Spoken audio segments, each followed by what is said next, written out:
Hai, baru aja nyampe Singapura.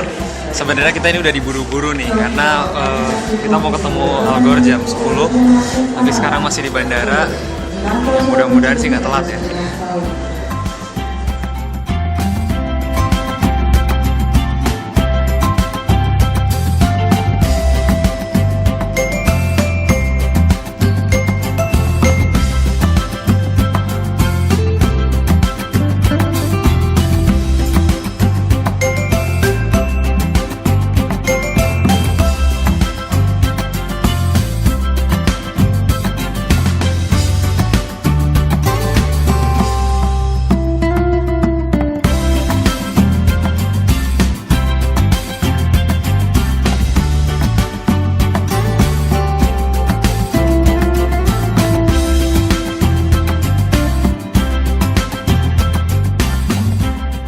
If we're going to make an impact and try and motivate the future, we have to work in those mediums. And so recently we did a social media experiment, and we took 7 young teenagers to the Arctic, and we gave them cameras and we asked them to let us hear their voice, to let us see what they see, and to let us hear what it is they want to tell business and they want to tell government about their world and their future.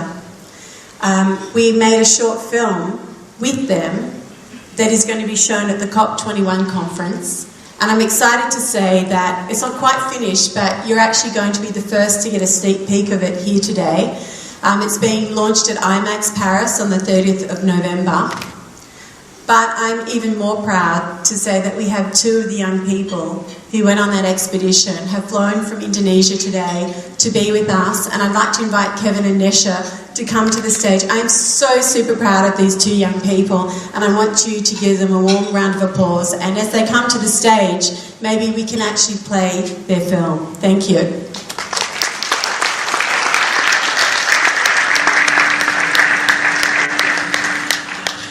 Yeah, when I landed in Greenland, it was like landing on another planet, as you can say, because it was so different, and the nature was so open, and there was so little people in there. And I'm not saying Indonesia doesn't have any nature, but seeing so many people around it, you don't really connect with Mother Nature as much as when you're in Greenland, because all you see is nature there.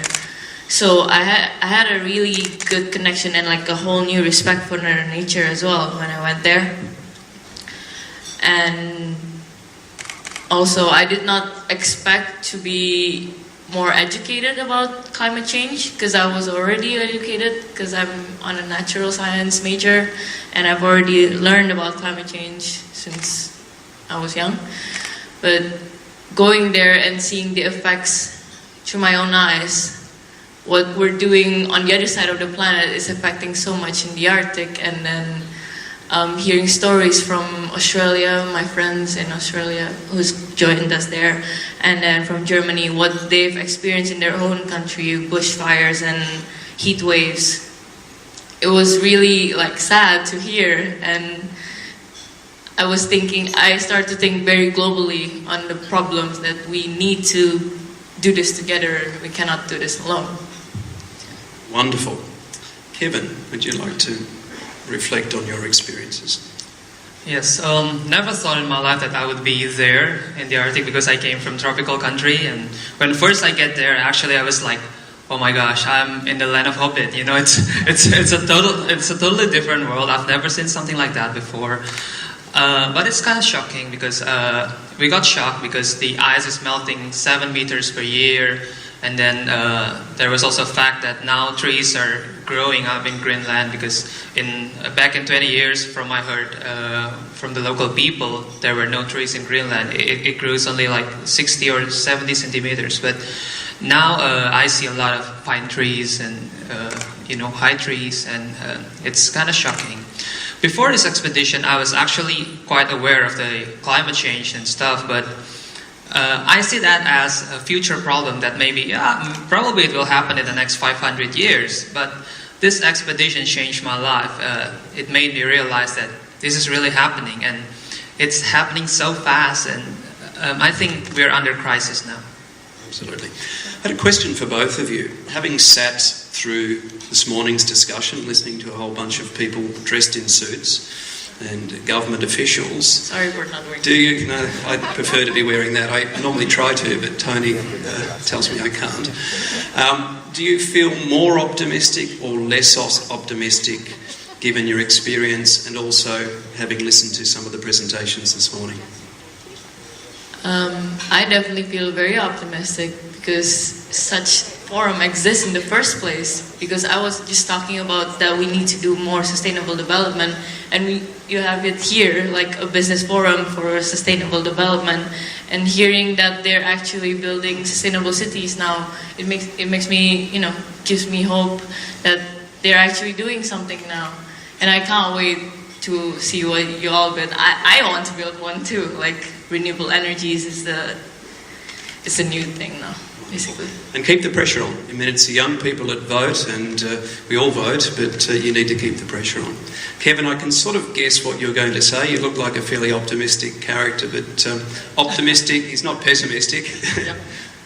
Yes, looking at this forum, I'm so optimistic that people here actually are brilliant people, selected people, and we all come up with a solution. It's so amazing for me that we actually have solution to slow down the climate change. But the thing is that most of the people, they know what to do, but they don't want to do it because there's no sense of crisis. There has to be something in mind that we're living under crisis, that we need to save the world now, because by saving the world, we're actually saving ourselves.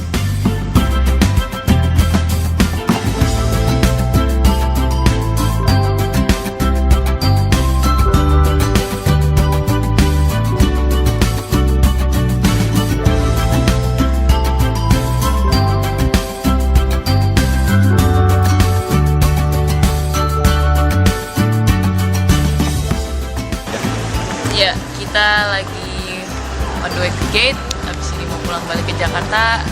So it's been a long day, but a very good one. See you in Jakarta. Udah capek seharian. Kita masih kelaparan nih, belum makan malam. Bener banget, tinggal sejam lagi. Tapi hari ini dapat banyak sih. Kita ketemu sama orang-orang yang luar biasa dari seluruh dunia, ngobrol, dan mereka bener-bener open sama proyek kita. Mereka juga bilang terinspirasi sama proyek kita, dan banyak dari mereka yang support. Itu salah satu hal yang bikin kami semua seneng banget hari ini. Sampai ketemu di Jakarta deh.